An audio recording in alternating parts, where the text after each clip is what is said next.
जय श्री राम। कर्क राशि के जातकों, मार्च 2026 का महीना आपके लिए कैसा रहने वाला है, आइए इसको ग्रहों के गोचर के आधार पर जानते हैं। देखिए, सबसे पहले इस महीने में सिर्फ दो ग्रह राशि बदलेंगे। 14 तारीख को सूर्य का राशि परिवर्तन होगा। सूर्य मीन राशि में पहुंच जाएंगे कुंभ से निकलकर। दूसरे ग्रह होंगे शुक्र ग्रह। शुक्र ग्रह 26 तारीख को राशि बदलेंगे।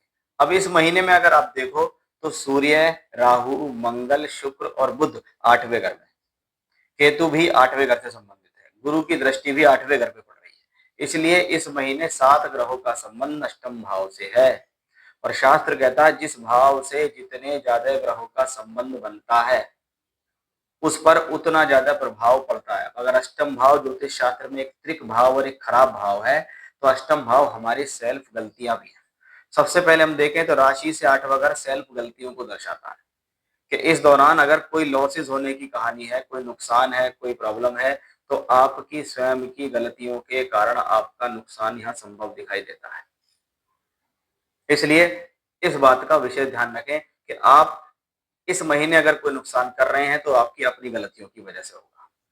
8वां घर अड़चन, दुविधाएं, परेशानी और लॉसेस का है, अशुभ समाचार का है कि अगर 8वें घर में इतने प्लेनेट हैं तो ये प्लेनेट आपके जीवन में अड़चन देंगे, दुविधाएं देंगे, परेशानी देंगे, लॉसेस देंगे, आपको समस्याएं देंगे। आपके जीवन के अंदर ये कॉम्बिनेशन स्ट्रेस देने की पूरी कोशिश करेंगे। आपके हर कार्य के अंदर कोई ना कुछ अड़चन, कोई ना कोई रुकावट देने की कोशिश करेंगे। इसलिए एक बात विशेष ध्यान रखें कि इस पूरे महीने रोजाना मृत्युंजय मंत्र का जाप अगर आप रुद्राक्ष की माला से करते हैं, शिवलिंग पर जल चढ़ाते हैं, तो बहुत सारी चीजों में आपको रिलीफ मिलेगा। ऐसी स्थितियों में लाभ का अटकना, लाभ का रुकना दिखाई देता है। ऐसी स्थिति में स्वास्थ्य को लेकर गड़बड़ी, चिंताएं, मानसिक तनाव, ये सब संभव है। एजुकेशनली प्रॉब्लम होना, निर्णयों से, गलतियों से आपको कोई प्रॉब्लम हो रही है, आपके डिसीजन से या आपके क्रोध, झुंझलाहट की वजह से आपकी लव लाइफ में प्रॉब्लम हो सकती है। कर्म का मालिक मंगल भी 8वें घर में राहु के साथ है, तो क्या है, अष्टम भाव में मंगल राहु का योग बन रहा है। इसलिए आपके कर्म की गलतियां आपको लॉसेस दे सकती है।